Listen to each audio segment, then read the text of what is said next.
All right, today we're jumping into 7 different ways you might be able to boost your testosterone levels. We're going to cover everything from serious medical treatments all the way down to some really simple habits you can start today.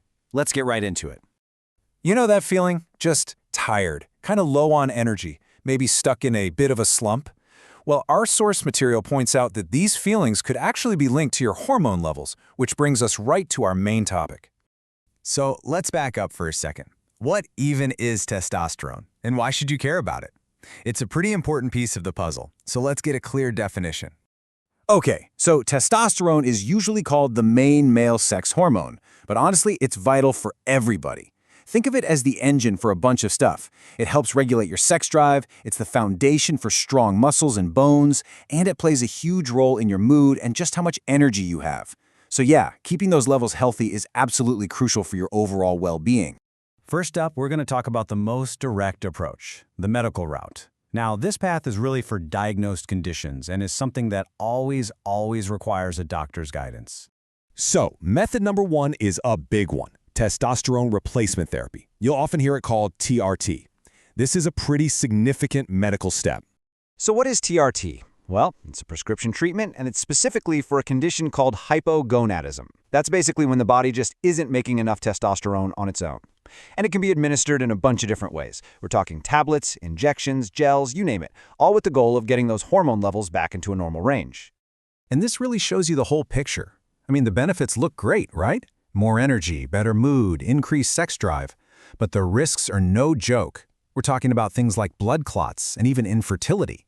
This is exactly why TRT is such a major medical decision. It's not a first step, it's something you and a doctor would decide on after a lot of consideration. Okay, so let's shift gears from the clinic to your day-to-day life. This next section is all about the lifestyle foundation. These are the core habits that really build the bedrock of hormonal health. For most of us, this is where the real power is. The source breaks this down into 4 key pillars, and they're all things you can control. We've got boosting your vitamin D, tweaking your diet, getting the right kind of exercise, and making quality sleep a priority. Let's dive into each one. All right, method number 2, get more vitamin D. Turns out, the research shows a really clear link between low levels of this sunshine vitamin and low testosterone. Of course, a little bit of safe sun exposure is a great way to get it, but you can also find it in foods like fatty fish, think salmon or tuna, and in fortified stuff like milk and orange juice. Method number 3 is all about your diet, and specifically your fat intake. This is pretty wild. What you eat can have an almost immediate effect. The source points out that a high-fat meal can cause testosterone to drop pretty significantly, sometimes just hours after eating, and this is especially true for men who are overweight. The fix? It's pretty simple, really. Try to lower that fat intake and load up on more fruits and vegetables instead. Coming in at number 4 is exercise. But wait, it's not just any exercise. The source gets really specific here. We're talking about high-intensity aerobic exercise and heavy resistance training. Yep, like lifting weights. These are the types of workouts that have been shown to give testosterone a real boost, no matter how old you are. And the final pillar of a healthy lifestyle? Sleep. And let me tell you, this one is huge. The connection here is undeniable. The source says that poor sleep, whether it's from insomnia, sleep apnea, or just not getting enough hours, is directly linked to lower testosterone. So how can you actually improve your sleep? Well, the article gives us some simple but really powerful tips. Things like having a consistent bedtime, keeping your room dark and cool, and cutting back on caffeine or alcohol before bed. And here's the big one, ditching the phone and other screens at least an hour before you plan to sleep. Yeah, I know it's tough, but it can be a total game changer. Okay, on to our third and final section. This is what our source calls the experimental edge. Think of these as the options that are kind of on the horizon. They're showing some promise, but the hard science isn't quite there yet. So here we're looking at 2 things, honey and supplements. The theory with honey is that it might help protect the cells that produce testosterone and also boost something called luteinizing hormone, or LH, which is basically a trigger for testosterone production.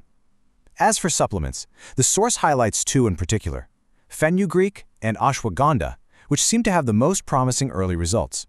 But, and this is a really big but that the source emphasizes for both of these, more research is needed.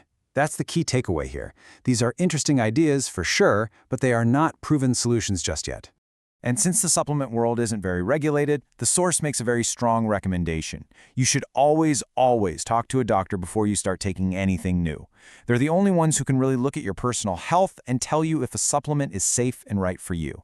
So, we've gone through all 7 methods. After all that, what's the bottom line? Let's bring it all together and figure out what this all means for you. You can really think of all this like a pyramid. At the very bottom, the foundation, you have your lifestyle. This is the most powerful tool for most of us, your diet, exercise, sleep, and vitamin D. In the middle, you've got the medical route, like TRT, which is a serious option reserved for specific diagnosed conditions. And then, way up at the top, you have that experimental edge, promising but unproven ideas that you've got to be cautious with. And that just about wraps up our look at these 7 methods. We've broken down everything from major medical decisions all the way to daily habits. So now the final thought is all yours. When you look at that powerful lifestyle foundation, what's just one small change, one simple habit you could start today?